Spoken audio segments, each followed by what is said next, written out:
কোনায় জল কালো আয়নার মতো চকচক করছে। গোপাল জেলে জাল ফেলছে মাছের লোভে। জাল টানতে টানতে ভারী কিছু উঠছে।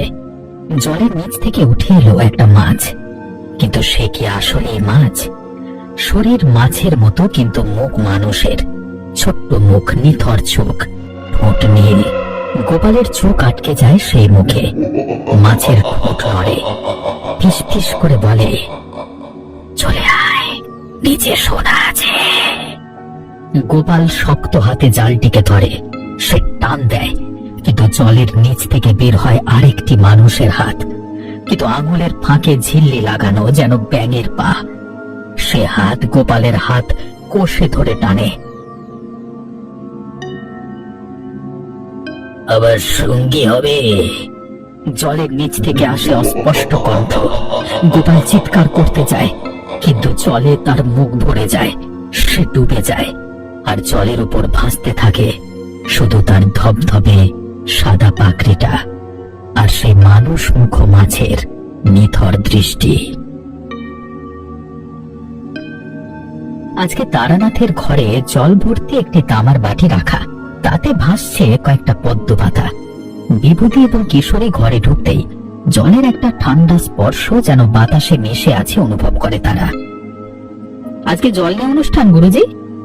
অনুষ্ঠান নয় স্মৃতি, এ জল আসলে এক সতর্কতার প্রতীক। আজকের গল্প মাছ ধরবার গল্প, কিন্তু সেই মাছগুলো মানুষের চেয়েও বেশি কিছু ছিল। মানুষের চেয়ে বেশি কিরকম? জলতন্ত্রের বলে কিশোরী, পুকুরের তলায় এক পুরনো যজ্ঞ কুণ্ড, যে কুণ্ডের শক্তি এখন মাছের রূপ নিয়ে ঘুরে বেড়ায়, সঙ্গী খোঁজে। এ গল্প আমার মামার বাড়ির পুকুরের কথা। তখন আমি 16-17 বছরের কিশোর। গ্রীষ্মে ছুটিতে গিয়েছিলাম মামার বাড়ি, পূর্ববঙ্গের এক গ্রামে। মামার বাড়ির পেছনে বিশাল একটা পুকুর, যার নাম ভাগীরথী সাগর। পুকুরটা অদ্ভুত গভীর ছিল, জল সবসময় ঘোলা, ঢেউহীন। ওই পুকুরখানে কখনো সাঁতার কেটো না তারানাথ, বিশেষ করে সন্ধ্যার পর তো নয়। কেন আমার মাছে ভরা পুকুর তো। ওই যে গোপাল কাকা ছিলেন না গত মাসে পুকুরেই তো। চুপ, ওসব কথা এখন না। তবে হ্যাঁ, গোপাল জেলে পুকুরে ডুবেছে, শরীর পাওয়া যায়নি তার। শুধু খুঁজতে গিয়ে আরো 3 জন অসুস্থ হয়েছে। একদিন সকালে আমি দেখলাম পুকুর ঘাটে লোকজন জড়ো হয়েছে। সুদেব একটা অদ্ভুত মাছ ধরেছে। মাছটা দেখতে সাধারণ রুই মাছের মতো, কিন্তু তার পিঠে দাগ ছিল ঠিক স্পষ্ট, যেন সংস্কৃত অক্ষরের মতো। দেখো তবে কি কেউ যেন লিখেছে মনে হচ্ছে। আমি ভালো করে দেখলাম, দাগগুলো আসলে জলের মধ্যে দীর্ঘদিন থাকবার ফলে হয়নি। সেগুলো যেন মাছের চামড়ার মধ্যেই জন্মানো। অক্ষরগুলো পড়তে পারলাম, বন্ধ। এ তো সেই মাছ, যজ্ঞের মাছ। বাবারে বাবা, পালাও, ছেড়ে দাও, এটা কি উড়ে বাবা! কিন্তু ততক্ষণে সুদেবের হাতের তালু ফুলে লাল হয়ে উঠেছে, যেন কাঁটা ফুটেছে। মাছটা তখন নিথর নয়, তার ফুলকা দ্রুত স্পন্দিত হচ্ছিল, যেন কিছু বলছে। আমি সেই বুড়ো শিক্ষক গঙ্গাধর মাস্টারের ঘরে গেলাম, যে গ্রামের ইতিহাস জানতো। তিনি প্রথমে চুপ করেই রইলেন, তারপর গভীর এক দীর্ঘশ্বাস ফেলে বললেন, তুমি তরুণ বিদ্বান, তোমাকেই বলি, কিন্তু কাউকে বলো না। তার কাঁপা হাতে একটা পোড়া মাটির ফলক বার করলেন, তাতে ক্ষয়ে যাওয়া অক্ষরে কিছু লেখা। 51 বছর আগে। তিনি বললেন, এই পুকুরে শুকিয়েছিল দুর্ভিক্ষে। তখন পুকুরের তলায় দেখা গিয়েছিল কাঠ পাথরের একটা কাঠামো, ঠিক যেন মন্দিরের অর্ধেক।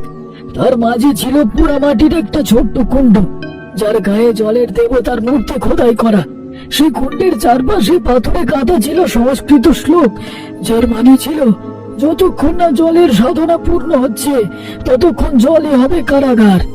গ্রামের লোকেরা ভয় পেয়ে মাটি চাপা দিয়েছিল সব, কিন্তু গল্প রয়ে গিয়েছিল ওই কুণ্ড তৈরি করেছিলেন অঘরপন্থী এক সাধক, জলতন্ত্রের এক অসমাপ্ত জলসিদ্ধির জন্য। তার শিষ্যরা তাকে বিষ দিয়েছিল ক্ষমতা দখলের জন্য। আর মৃত্যুর সময় তিনি বলে, আমার আত্মা জলেই রইল, সঙ্গে চাইবে যতদিন না কেউ আমার কাজ শেষ করে। সেই থেকে পুকুরের মাছগুলো কখনো কখনো মানুষের মতো আচরণ করত, আর কেউ পুকুরে মারা গেলে শরীর কখনো পাওয়া যেত না, শুধু জলের উপর ভাসত শ্বাসরুদ্ধকর এক নীল পদ্ম ফুল, যা স্পর্শ করলেই মানুষ জরাক্রান্ত হয়ে পড়ত। ঠিক সেই সময় গ্রামে এলো প্রাণেশ। সে নিজেকে বলতো জলসিদ্ধ তান্ত্রিক। লম্বা জটাধারী, তিলক কাটা কপালে সে সরাসরি পুকুরের পাড়ে গিয়ে বলল, এই জলদেবতা ক্রুদ্ধ হয়েছে, আমি এর মুখোমুখি হয়েছি, এর জন্য বলি দরকার। গ্রামের ভীত মানুষজন তার কথায় বিশ্বাস করলো। সে 5টি কালো ছাগল, 1 সের ঘি আর সবচেয়ে ভয়ানক রক্ত মাখা চন্দন কাঠ চাইল। কিন্তু আমি লক্ষ্য করলাম সে বলির কথা বললেও তার চোখ সব সময় জলের দিকে, মাছ ধরবার জালের দিকে রয়েছে। একদিন আমি দেখলাম সে গোপনে সুদেবের ধরে আনা সেই অদ্ভুত মাছটা কিনতে চাইছে। আমার কাছে ধরা পড়ে গেলে সে বলল, ওটা সাধনার জন্য। কিন্তু তার চোখে ছিল লোভের আগুন। আমি সুদেবকে দিয়ে মাছটা পুকুরে ছাড়িয়ে দিলাম। সে রাতেই আমি দেখলাম প্রাণেশ নিঃশব্দে পুকুরে নামছে, জলের উপর ফুল দিয়ে কিছু মন্ত্র পড়ছে। পরদিন পুকুরে ভেসে উঠল 3টে মরা মাছ। তাদের পিঠে লেখা ছিল আসন্ন। প্রাণেশ তখন গর্বিত হয়ে বলল, দেখলেন, দেবতা সতর্ক করছে, আমরাই বলি নেওয়া, আমাদেরই বলি নেওয়া উচিত। সে আসলে জলতন্ত্রের সেই অসমাপ্ত সাধনাকে জাগিয়ে তুলছিল, যাতে সে সেই শক্তি হস্তগত করতে পারে। অমাবস্যার রাত। প্রাণেশ বলল আজই বলি দেবে। গ্রামবাসীরা দূরে দাঁড়িয়ে, আমি আর সুদেব একটা শিমুল গাছের আড়ালে লুকালাম। প্রাণেশ পুকুরে নামলো না, বরং একটা ভেলায় চড়ে মাঝ দিকে গেল। সে মোমবাতি জ্বালালো, যেগুলো নীল শিখায় জ্বলছিল জলের উপর। তারপর সে এক সুতোয় বাঁধা ছোট কুণ্ডলি ফেললো জলে, শুরু করলো মন্ত্রপাঠ। প্রথমে কিছুই হলো না, তারপর হঠাৎ পুকুরের জল স্থির হয়ে গেল, যেন কাঁচের মতো। প্রাণেশ চিৎকার করে উঠল, আসছে, আসছে, হ্যাঁ আসছে। সেই মুহূর্তে জলের তলা থেকে উঠে এলো মাছ। শুধু একটা নয়, অসংখ্য মাছ। কিন্তু তাদের মুখগুলো মানুষের মুখের মতো। কেউ কাঁদছে, কেউ হাসছে, ও ঘুমন্ত শিশুর মতো মুখ করে আছে। তারা ভেলাটা ঘিরে ধরলো। প্রাণেশ তখন আরো জোর করে মন্ত্র পড়তে লাগলো, ওম ওম বরুণায় নমঃ, জলেশ্বরায় স্বাহা, ওম বরুণায়। সে ভেবেছিল সে নিয়ন্ত্রণ করছে, কিন্তু একটা বড় মাছ, যার মুখ ছিল এক বৃদ্ধ সাধকের মতো, সে ভেলার কিনারায় মুখ রাখলো। প্রাণেশের পা স্পর্শ করতে সে চিৎকার করে উঠল, টানছে, আমার শক্তি শুষে নিচ্ছে। মাছগুলো তখন ভেলার চারপাশে ঘূর্ণি তৈরি করলো। প্রাণেশ পড়ে গেল জলে। আমরা দেখলাম তার চারপাশে মাছগুলো একটা বৃত্ত তৈরি করেছে, আর ধীরে ধীরে তারা তাকে টেনে নিচ্ছে জলের গভীরে। প্রাণেশের শেষ চিৎকার শোনা গেল, ওরা বলে আমাদের সঙ্গী হও। তারপর নিস্তব্ধতা। বেলাটা খালি ভেসে রইল। নীল মোমবাতিগুলো এখনো জ্বলছে, যেন কিছুই হয়নি। পরের দিন আমি স্থির করলাম আমাকেই কিছু করতে হবে। প্রাণেশের ব্যাগ থেকে আমি তার পাণ্ডুলিপি পেলাম। তাতে লেখা ছিল জলতন্ত্রের মূল মন্ত্র এবং যজ্ঞকুণ্ডের অবস্থান। না ভাইপো, না না না, তুমি ভাই ও যেও না পুকুরে, 2জন মানুষ গেল তো।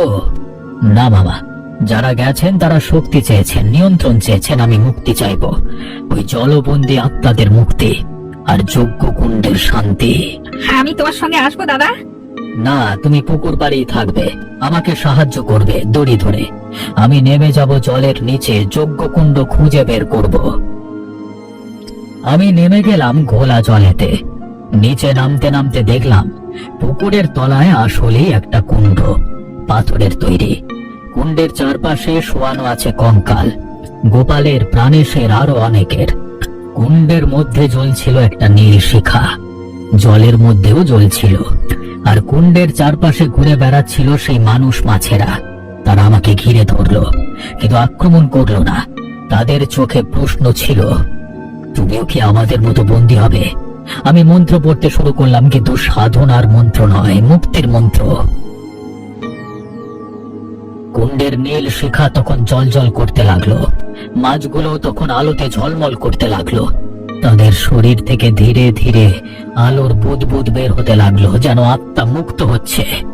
আমি দেখলাম প্রতিটি বুদবুদে একটি করে মুখ শান্ত হাস্যময়। তারা ওপরে উঠে যেতে লাগলো আকাশের দিকে। শেষ বুদবুদটি ছিল সবচেয়ে বড়, তাতে একজন সাধকের মুখ। তিনি আমাকে ধন্যবাদ জানিয়ে মাথা নত করলেন। কুণ্ডের শিখা নিভে গেল, জলের নিচে শান্তি নেমে এলো। আমি দড়িতে টান দিলাম, সুদেব আমাকে টেনে তুললো।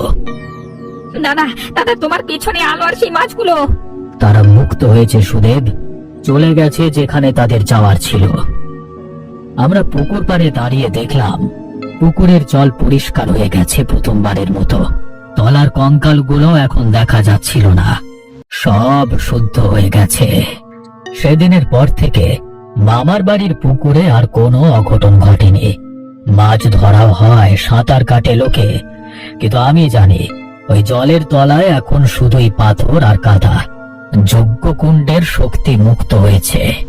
তাহলে জলবন্দী আত্মা আসলে দুষ্ট নয়, শুধু বিপদগামী ছিল। ঠিক তাই, তারা ভূত ছিল না, তারা ছিল অপেক্ষমান আত্মা, যারা শতাব্দী ধরে অপেক্ষা করছিল মুক্তির।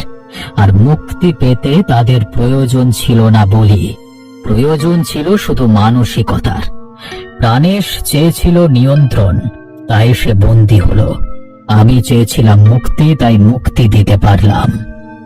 কিন্তু ঠাকুর মশাই, আপনি জলের নিচে যেতে ভয় পাননি?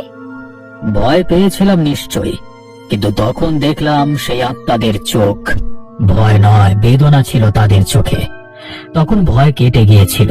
তারা শত্রু ছিল না, তারা ছিল পথভ্রষ্ট ভাই। চুপ করে থাকেন তারানাথ। বাটির পদ্ম পাতাগুলো সত্যিই যেন আলাদা ভাসছে আজকে। বিভূতি এবং কিশোরী চলে যায়, কিন্তু আজকে তারা শহরের পুকুর, ড্রেন, এমনকি সাধারণ নলখাগড়ার দিকেও ভিন্ন চোখে তাকাবে। আর তারানাথ বসে থাকেন জলভর্তি বাটির সামনে, যেন আজও তিনি সেই পুকুরের তলায় আছেন, মুক্ত হওয়া আত্মাদের শেষ বিদায়ের সাক্ষী হয়ে।